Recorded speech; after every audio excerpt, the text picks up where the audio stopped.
Dating in 2026 is not hard. It is exhausting. And there is a difference. Hard implies that the obstacle is clear.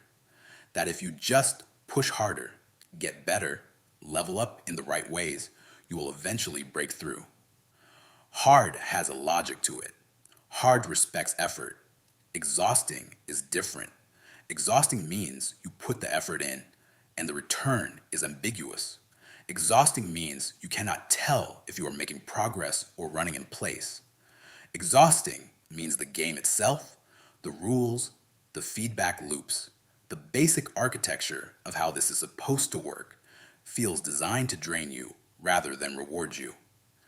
That is what dating in 2026 actually feels like for a growing number of men. Not impossible, not even particularly difficult in the traditional sense, just inefficient, just draining, just not worth the energy relative to everything else competing for that same energy. And here's what nobody wants to say out loud. More men than ever are running that calculation honestly. Looking at what dating currently costs in terms of time, emotional bandwidth, financial investment, and psychological exposure. Looking at what it is reliably returning, and concluding that their peace, their routine, their autonomy, their Friday night alone with full control over how it goes, is worth more than whatever the current dating market is offering. Today, you are going to understand exactly why dating feels the way it feels right now. The structural reasons, the psychological reasons, the honest personal reasons that some men need to confront, and what actually changes the equation for the men who figure it out. The first thing you need to understand is that dating stopped being a local, human activity a long time ago, and what replaced it is something that operates by completely different rules. Dating became an algorithm. It became a marketplace, a digital one, global in scale, governed by the same attention economics that govern every other platform fighting for your time. And when dating becomes a marketplace, something fundamental shifts in how the whole thing feels. In a marketplace, everything is comparative. You are not being evaluated as a person with depth and context and history. You are being evaluated as a profile, a thumbnail, a set of immediately legible signals that either pass or fail, a filter in roughly 2 seconds. Your humor, your reliability, your capacity for genuine depth, the way you show up for people, none of that is visible. None of that is legible at the speed the platform operates. What is legible is height, jawline, the car in the background of your photo, the location tag that signals a lifestyle, the bio that is either immediately compelling or immediately skippable. The infinite choice illusion compounds this. Dating apps present the experience of abundance, hundreds of profiles, endless options, the sense that the right person is just one more swipe away. But what infinite choice actually produces is not better decisions. It produces decision fatigue. It produces a browsing mentality rather than a connecting mentality. It produces people who are always half present in any given interaction because the alternative options are always visible, always one tap away. The result is that dating stopped feeling like human connection and started feeling like marketplace behavior. And marketplace behavior applied to something as fundamentally personal and emotionally exposed as romantic pursuit is exhausting in a very specific way. It makes you feel like a product being evaluated rather than a person being known. When dating becomes a marketplace, fatigue replaces romance. Every time. Here is the evolutionary dimension that puts all of this in context. For most of human history, men competed for romantic access within a bounded local environment. You competed against the men in your immediate social world. The comparison set was manageable. The metrics of status were legible and relatively stable. And critically, the competition was bounded enough that a meaningful percentage of men who invested genuinely could achieve outcomes proportional to their effort. That environment is gone. What replaced it is competition at a scale the human brain was never designed to navigate. You are not competing against the men in your neighborhood. You are competing in terms of the standards and expectations that digital culture has normalized against the most attractive, most financially successful, most socially compelling men on the planet. Men whose highlight reels are professionally curated. Men whose best moments are the only moments visible. And what happens when competition scales up that dramatically?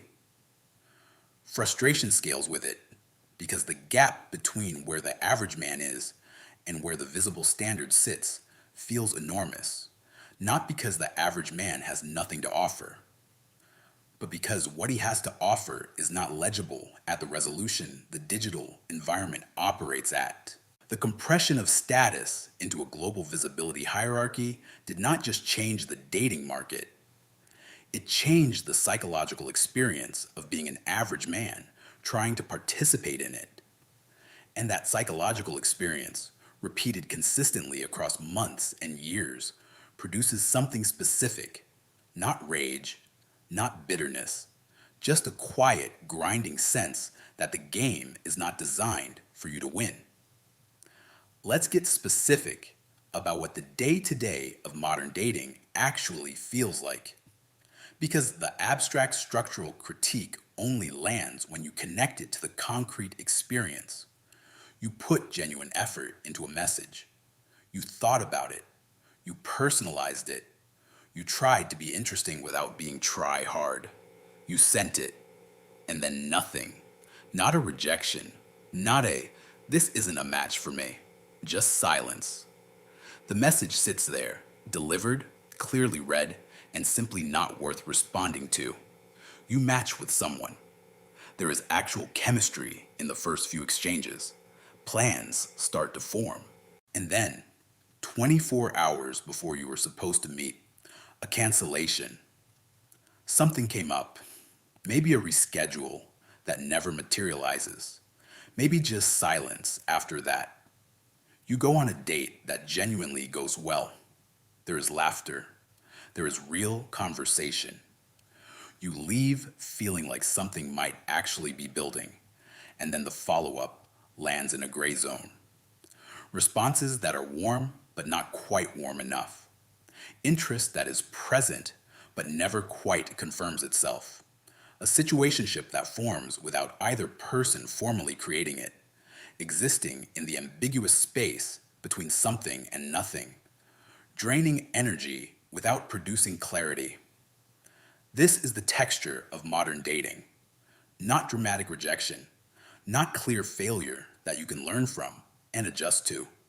Ambiguity, asymmetry, a constant low-grade uncertainty about whether anything you are doing is landing, whether the effort is producing any signal at all, whether the whole thing is moving towards something or just endlessly circling.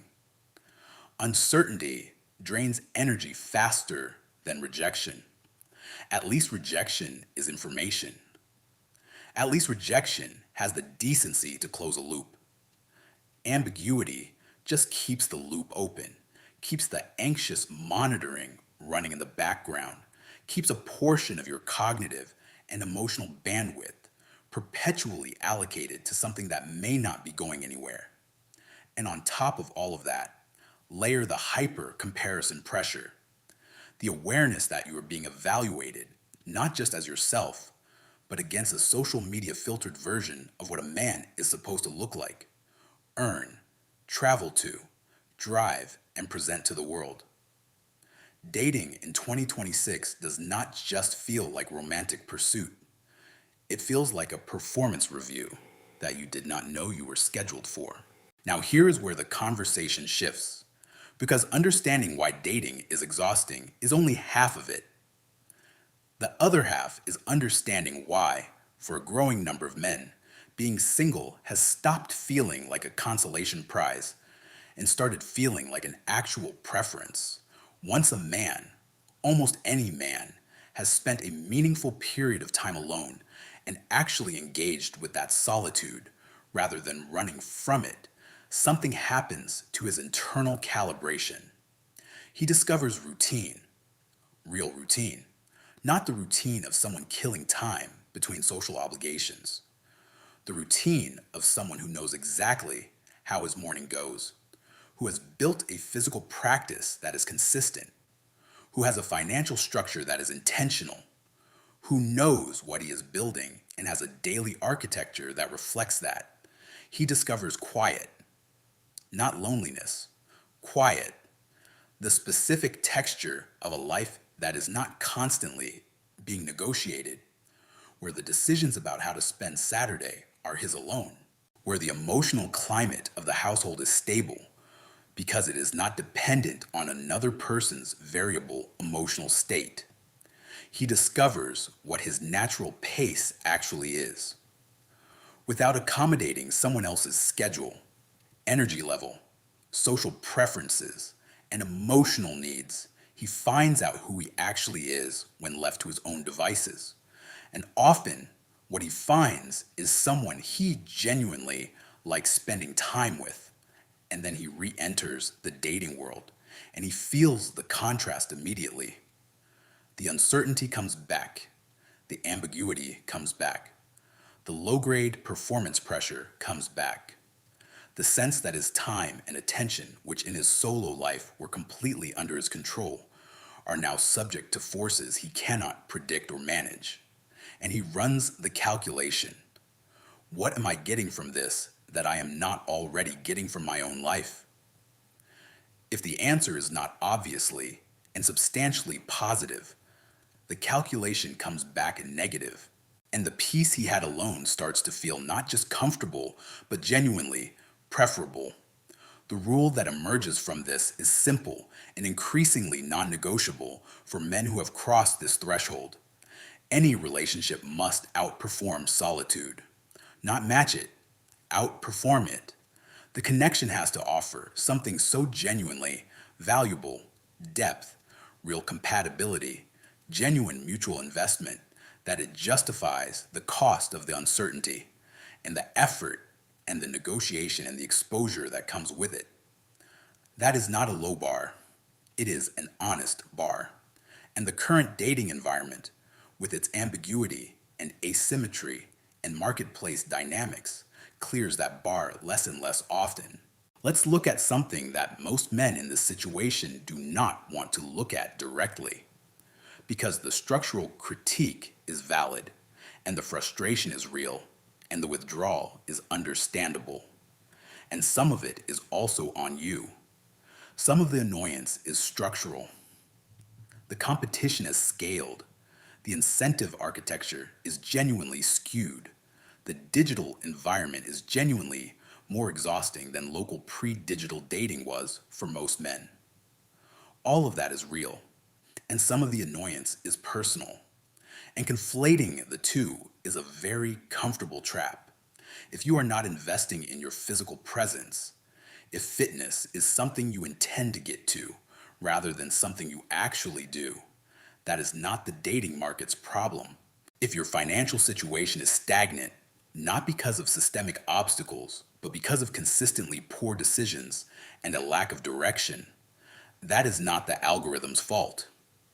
If your social skills are underdeveloped because you have spent more time in digital environments than in real ones, more time consuming than engaging, more time being a passive audience member than an active participant in actual human interaction, that is a personal competence gap.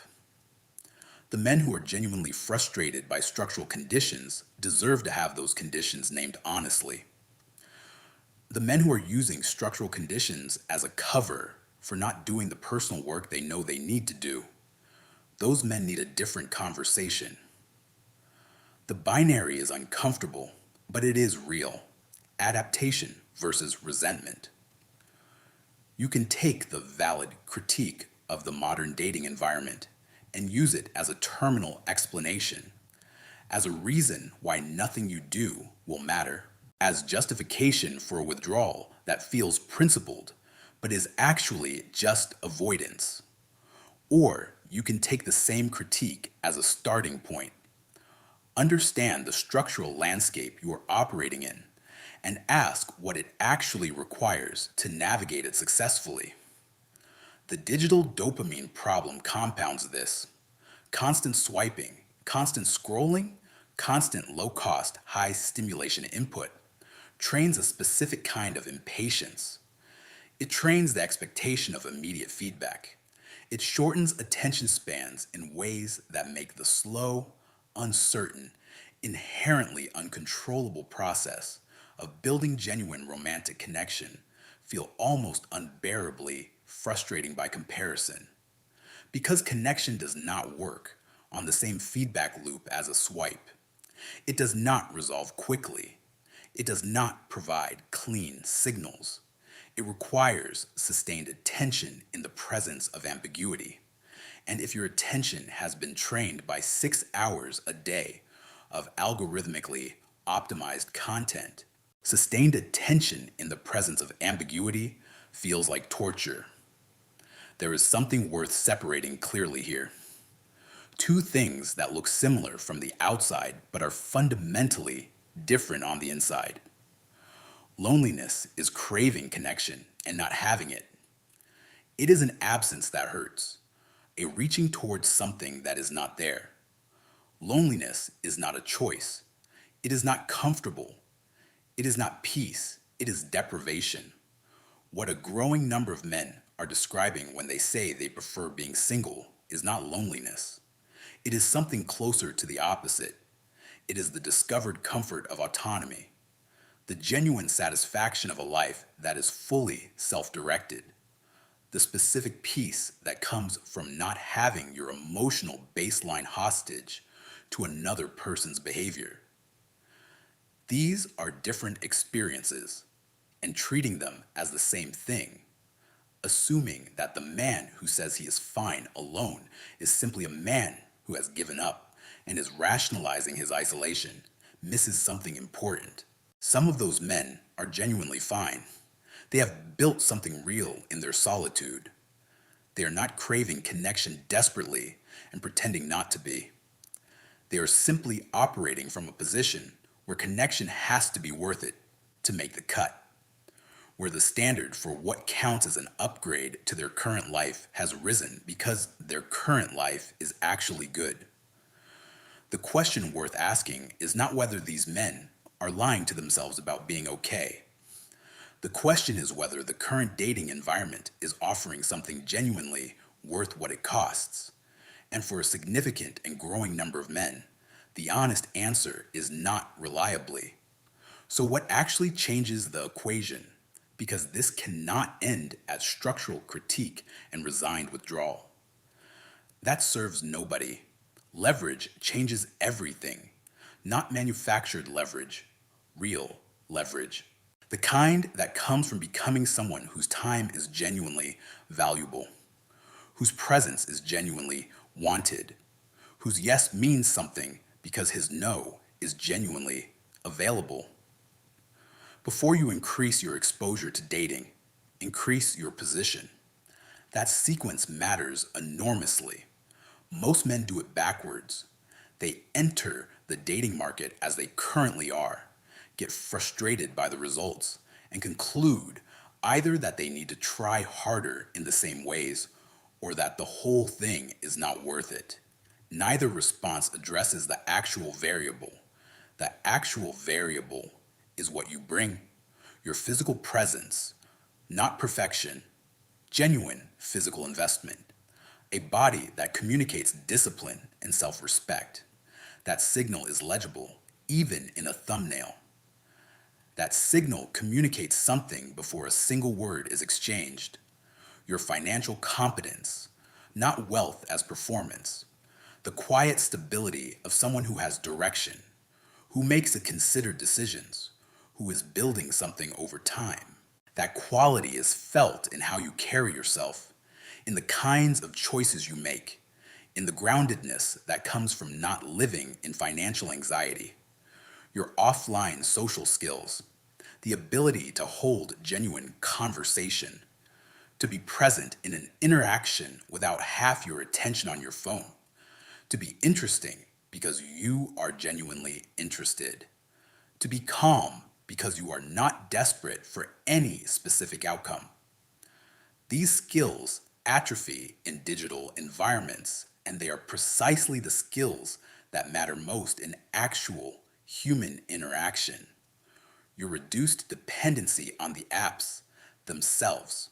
The man who needs the apps, who has no social life outside of them, who is relying entirely on digital platforms to generate romantic possibility, is in the weakest possible position within those platforms because his need is visible, and need is not attractive.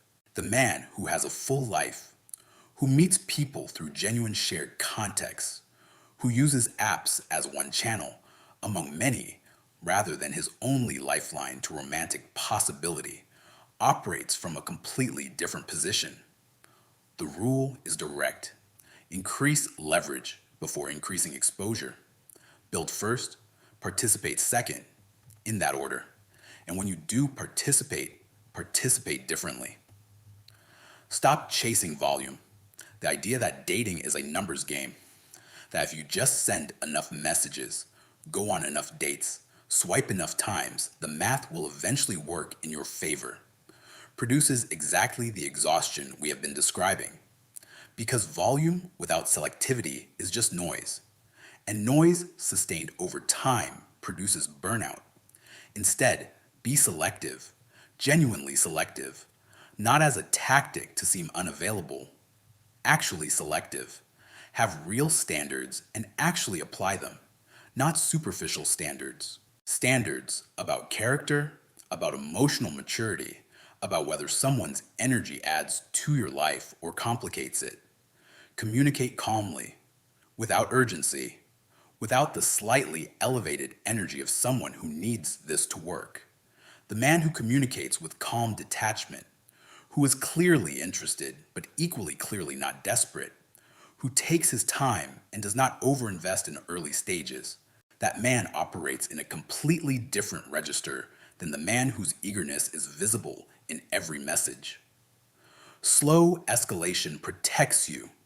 It filters out the people who are not actually interested in building something real. It creates space for genuine interest to develop rather than manufactured early intensity that collapses under the weight of actual knowledge. It keeps your emotional investment proportional to the actual stage of the connection. Hold your boundaries clearly and without drama, not as a power move, because you actually know what you will and will not accept, and because the clarity itself is attractive.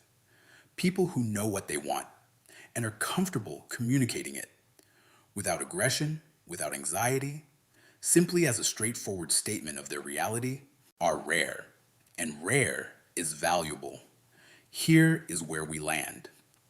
Dating in 2026 feels annoying because the competition has scaled in ways that the human nervous system was not built for. Because the incentive architecture of digital platforms has introduced asymmetries that make participation feel genuinely unfair to a significant portion of male participants. Because the emotional ambiguity that has become normalized in modern dating culture drains energy in ways that clear rejection never did. Because the opportunity cost of dating has become more visible as more men have discovered what a well-built solo life actually feels like. All of that is real. All of that is structural. And none of it is going away on its own. The binary is straightforward. You can complain about the structure and withdraw. You can add your voice to the growing chorus of men who have correctly diagnosed the problem, and then use that diagnosis as a reason to do nothing about their position within it. You can choose peace, which is valid, and let that choice become permanent drift, which is not. Or you can understand the structure and adapt. Understand that leverage still wins, that the men who are genuinely doing well in the current environment are not doing well because the structural conditions do not apply to them. They are doing well because they built something real, something that made their participation in the market fundamentally different from the average man's participation. Build value, not for the market, for yourself, because a life worth living is worth building regardless of whether it makes you more attractive to anyone. And because, as a byproduct of building it, you will become someone whose participation in any arena looks and feels completely different. Protect your peace. It is not a consolation prize. It is a foundation. The man who has a genuine peace is the man who can enter any relationship from a position of actual choice rather than anxious need. Participate selectively, not withdraw, not disappear. Participate on terms that reflect who you actually are and what you actually bring, with standards that are real, with communication that is calm, with the quiet confidence of someone who knows that his yes means something because his no is genuinely available. Leverage changes everything. Build it first.